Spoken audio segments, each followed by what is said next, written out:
ସମସ୍ତଙ୍କୁ ଆଜିର ଏଇ କ୍ଲାସ୍ରେ ସ୍ୱାଗତ ଜଣାଉଛି। ଆଜି ଆମେ ଓଡ଼ିଆ ପେଡାଗୋଜିର କିଛି ପ୍ରଶ୍ନ ପୁଣି ଚର୍ଚ୍ଚା କରିବା। 31 କ୍ୱେଶ୍ଚନରୁ ଆମର ଆଜି ଆମେ ଚର୍ଚ୍ଚା କରିବା। 31ର କ୍ୱେଶ୍ଚନ କ'ଣ ରହିଛି? ଉଚ୍ଚ ପ୍ରାଥମିକ ବିଦ୍ୟାଳୟ ସ୍ତରରେ ପଢ଼ାଯାଉଥିବା ଭାଷା କ'ଣ ହେବ? ଅପସନ୍ ଏ ମାତୃଭାଷା ଅଥବା କ୍ଷତ୍ରିୟ ଭାଷା, ବି ସଂଘୀୟ ଅଥବା ସହସଂଘୀୟ ଭାଷା, ସି ବିଦେଶୀ ଭାଷା, ଡି ଏ ଓ ବି ଉଭୟ। ଏହାର କରେକ୍ଟ ଆନ୍ସର୍ ହେଇଯିବ ଅପସନ୍ ନମ୍ବର ସି ବିଦେଶୀ ଭାଷା। 31 ଅପସନ୍ ନମ୍ବର ସି। ଉଚ୍ଚ ପ୍ରାଥମିକ ବିଦ୍ୟାଳୟ ସ୍ତରରେ ପଢ଼ାଯାଉଥିବା ଭାଷା ହେଲା ବିଦେଶୀ ଭାଷା।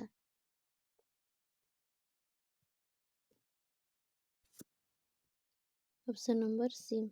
Next question 32।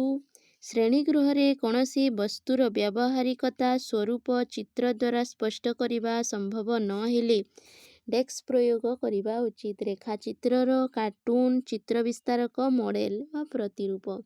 32ର option number D model ପ୍ରତିରୂପ। ନେକ୍ସଟ କ୍ୱେଶ୍ଚନ ସାହଚର୍ଯ୍ୟ ବିଧିରେ ଭାଷାର ପ୍ରାରମ୍ଭ ଶିକ୍ଷା। ଏ ଲେଖନ ଦ୍ୱାରା, ବି ଖେଳ ଖେଳରେ, ସି ଚିତ୍ର ଦ୍ୱାରା, ଡି ସମ୍ବାଦ ଦ୍ୱାରା। ଏହାର କରେକ୍ଟ ଆନ୍ସର୍ ହେଇଯିବ ଅପସନ୍ ନମ୍ବର ବି ଖେଳ ଖେଳରେ। ନେକ୍ସଟ କ୍ୱେଶ୍ଚନ ମାତୃଭାଷାର ଉପଯୋଗିତାର ସମ୍ବନ୍ଧିତ ବିକଳ୍ପ ଡେସ୍କ ନୁହେଁ। ଏ ମାତୃଭାଷା ବିଦ୍ୟାର୍ଥୀର ଜ୍ଞାନର ବିକାଶ ଏବଂ ଚିନ୍ତନର ସାଧନ ଅଟେ। ମାତୃଭାଷା ଶିକ୍ଷାର ସର୍ବଶ୍ରେଷ୍ଠ ମାଧ୍ୟମ ଅଟେ। ମାତୃଭାଷା ବିଚାର ବିନିମୟର ସାଧନ ଅଟେ। ମାତୃଭାଷା ପ୍ରଗତି ପଥରେ ବାଧକ ଅଟେ। 34ର ଅପସନ୍ ନମ୍ବର ଡି ମାତୃଭାଷା ପ୍ରଗତି ପଥରେ ବାଧକ ଅଟେ, ନୁହେଁ ବୋଲି କହିଛି ଏଥିରେ, ସେଥିପାଇଁ। Next question 35। ଭାଷା ଶିକ୍ଷଣର କେଉଁ ବିଧିର ପ୍ରୟୋଗ ଅଧିକ ଲାଭଦାୟୀ ଅଟେ? ପ୍ରଶ୍ନୋତ୍ତର ବିଧି, ଖେଳ ବିଧି, ଡାଲଟନ ବିଧି, ଉପରୋକ୍ତ କୌଣସିଟି ନୁହେଁ। 35ର ଆନ୍ସର୍ ହେଇଯିବ ଅପସନ୍ ନମ୍ବର ବି ଖେଳ ବିଧି।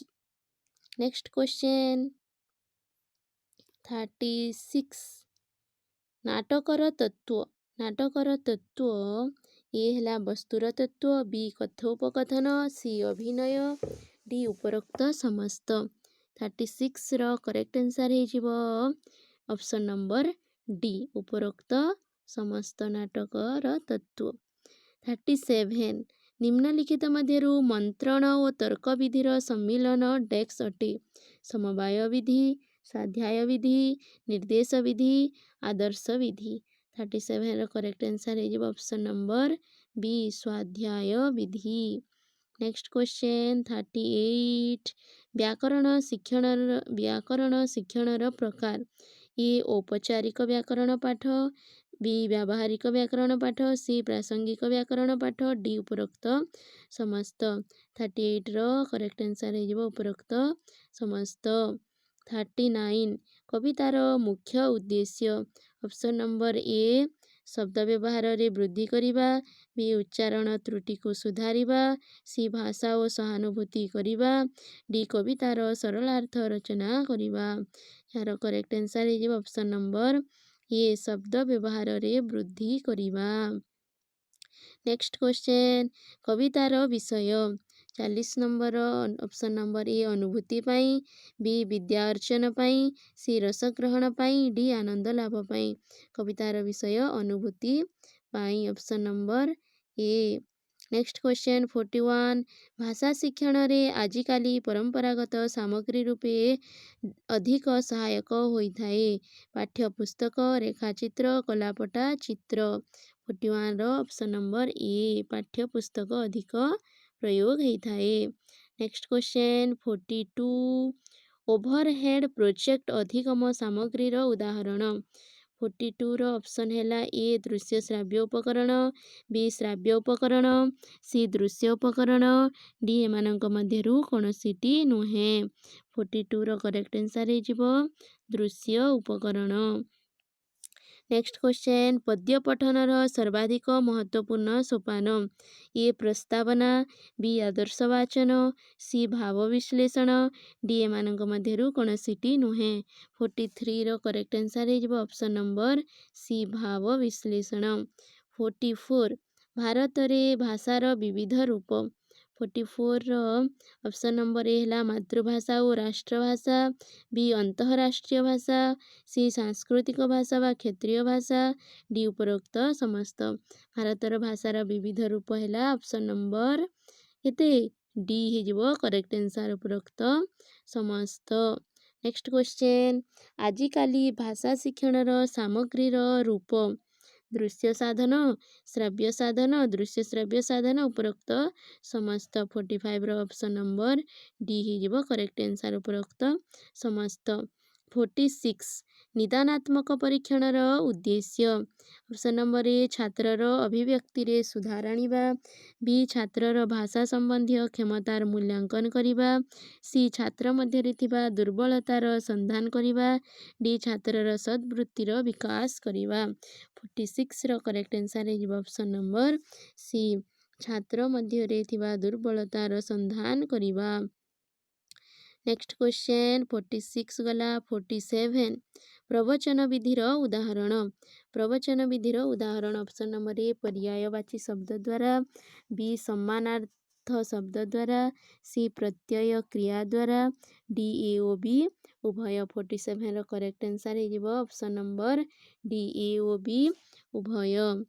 नेक्स्ट क्वेश्चन है 48 शिशु मानंकु अक्षर और शब्दर ठीक आकार क्रम तथा अक्षर मानंकर योग्यता हासिल करिवार विकास निमंते शिशु को दक्षतार प्रशिक्षण निमंते डेस्क उपयोगी ऑप्शन नंबर ए श्रवण करिवा दक्षतार प्रशिक्षण बी कथन करिवा दक्षतार प्रशिक्षण सी लिखन करिवा दक्षतार प्रशिक्षण डी व्यावहारिक व्याकरणर प्रशिक्षण 48 रो करेक्ट आंसर हे ऑप्शन नंबर सी लिखन करिवा दक्षतार प्रशिक्षण।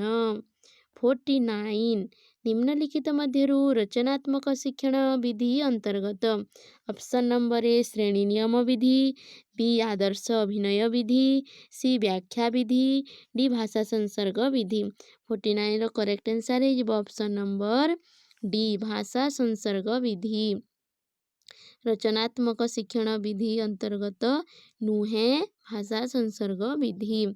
50 नंबर प्राथमिक स्तर रे कविता शिक्षण प्रणाली गीत अभिनय व्याख्या एवं बी उभय प्राथमिक स्तर रे आमे केमिति करू ऑप्शन नंबर डी एवं बी उभय गीत माध्यम रे अभिनय माध्यम रे आमे कविता शिक्षण करि थाउ।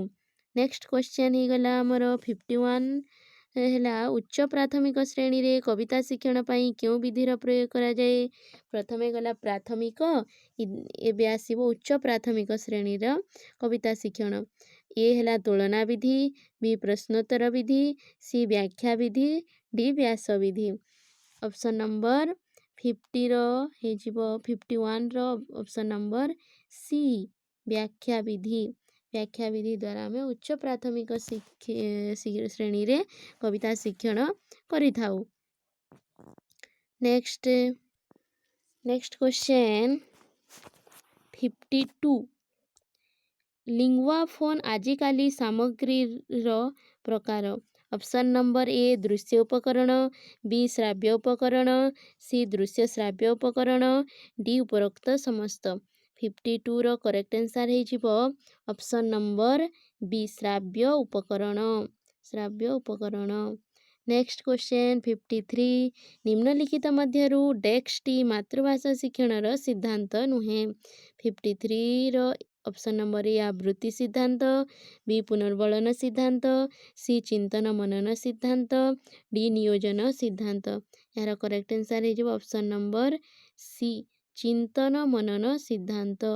नेक्स्ट क्वेश्चन 54 निर्देशित स्वाध्याय प्रणाली रो सोपान ऑप्शन नंबर ए नियोजन बी क्रियान्वयन सी मूल्यांकन डी उपरोक्त समस्त 54 ऑप्शन नंबर डी उपरोक्त समस्त। नेक्स्ट क्वेश्चन 55 अक्षर बोध प्रणाली द्वारा छात्र मानकर डेस्क उपकार साधित हुए। ऑप्शन नंबर ए वाक्य मानकर क्रमबद्ध ज्ञान हुए, बी उच्चारण शुद्ध हुए, सी विवरण दोष हुए नहीं, डी उपरोक्त समस्त। 55 ऑप्शन नंबर बी हो करेक्ट आंसर उच्चारण शुद्ध हुए। 56 विद्यालय पाठ्यक्रम त्रिभाषा सूत्रर क्रियान्वयनर प्रकार। ऑप्शन नंबर ए निम्न प्राथमिक स्तर, बी उच्च प्राथमिक स्तर, सी निम्न माध्यमिक स्तर, डी उपरोक्त समस्त।